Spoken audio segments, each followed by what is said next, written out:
Hello, this is Andrew with Mammalian.bike, and this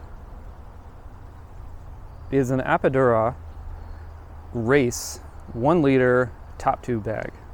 Hope I said that right. There are 2 versions, or actually there are 4 versions of this top tube bag. This is the 1 liter version, and this is also the one kind that straps on to the bike. There's another version that if you have mounts on the top tube, that has holes for the bolts that would attach. And then there's a half-liter version of this, which unsurprisingly is about half the size of the 1 liter version. This one weighs 101.1 grams. Apidura claims 105.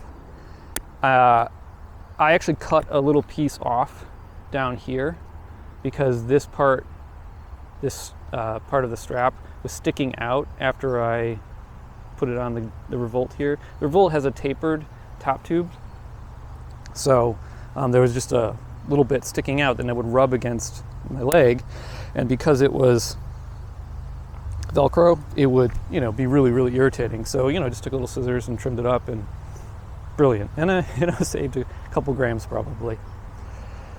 Overall, I absolutely love this bag. I think it is a great addition to the bike, and it has made doing long gravel rides so much easier.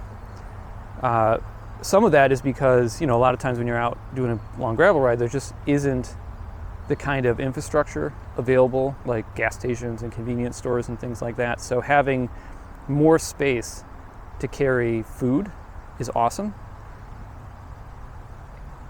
And you can also put a lot of other stuff in there. One of the things that is just continues to astound me is how much stuff you can get into this top tube bag. You can see here I have my phone in here, I have a couple of shot blocks, and I have a bar. I did tested a bunch of things to see how much stuff I could get in there. I got 8 shot blocks plus a bar, and there was still a little bit of space. You can put a battery pack in here, put your phone in there. There's a little pass-through hole right here, so if you have a battery pack in here, you can pass the cord through to power a headlamp or a GoPro or something like that, which is awesome. Now, Apidura claims that the bag is waterproof, and I'm assuming that they mean that you can't go swimming with it because obviously it's not sealed through here. But I have put things inside of here and then hit the bike with a hose while I was washing it, and that stuff remained dry. So it is I absolutely believe that it will keep stuff dry as long as you don't decide to dunk your bike in a lake or something. I love the latch here.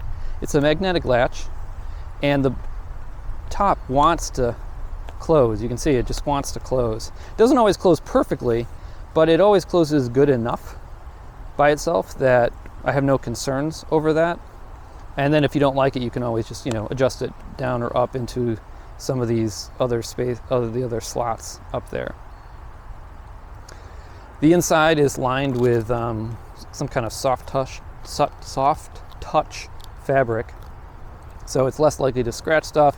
And if you need to, you can take that out and wash it, or whatever you want. So yeah, I really like this bag, and I think it's great, both with like how much stuff you can put in there.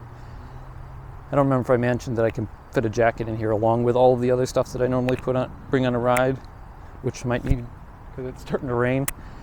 There's only 2 things that kind of annoy me about this, and they're very minor. One of them is that if you're not careful about how you put stuff in here, like where the weight is, sometimes it'll tilt off to the side, because as you're going back and forth, it'll push farther out. And I've never had a problem with that, but I have had to kind of push it back up there.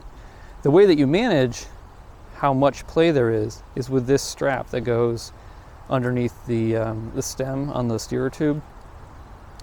And this is one of those other things that kind of annoys me. If you make this tight, really tight, it impacts how easy it is to turn the handlebars left and right, and it makes a noise, like a rubbing noise, which annoys me. So it's kind of one of those things you just kind of have to balance how much play, how well this is tethered, how much play you think is acceptable. But again, these are just minor annoyances. So yeah, love it, highly recommended. I'm definitely going to get another one for the Linsky, which has the bolts here. So I'll probably try that one out and see how that goes. Anyway, thanks for watching. Hope you found that useful. If you did, go ahead and like the video and subscribe to the channel. If you have any questions or comments, leave them below and I'll get to them as soon as I can. Thanks.